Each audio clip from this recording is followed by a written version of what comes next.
154 na kawal ng 7th Infantry Division ang pormal na nagtapos sa kanilang muling pagsasanay sa Fort Magsaysay.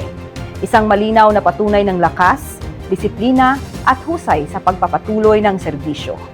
Tunghayan ang ulat ni Joylyn Valdez. Matatag at handa sa tungkulin.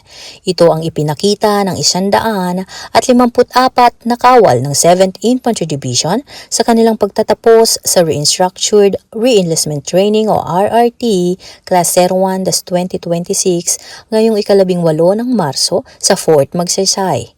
Ang programa ay idinaos sa bulwagang Tenyenteng Bandong sa loob ng Kaugnay Officers Clubhouse na pinangunahan ni Colonel Isidro Vicente. Layunin ng RRT na higit pang patatagin ang disiplina, kahandaan at kakayahan ng bawat sundalo.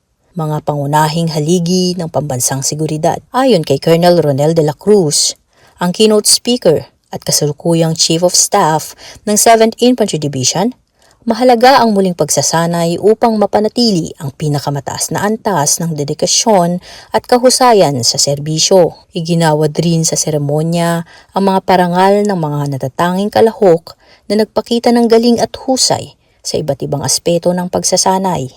Ang masasabi ko sa aming training ay naging maayos dahil sa pagiging maayos na pagtuturo ng aming mga training committee. Ako'y lubos nagpapasalamat sa aming mga training lalong-lalo na si Commandant of 7DTS, sa aming training supervisor at sa lahat ng aming training committee.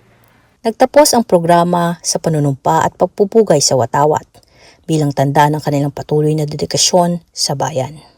Sa pagtatapos ng RRT Class 01-2026, pinagtibay ng 154 na kawal ng Philippine Army na ang disiplina, kahandaan at dedikasyon ay matibay na sandigan ng pambansang seguridad.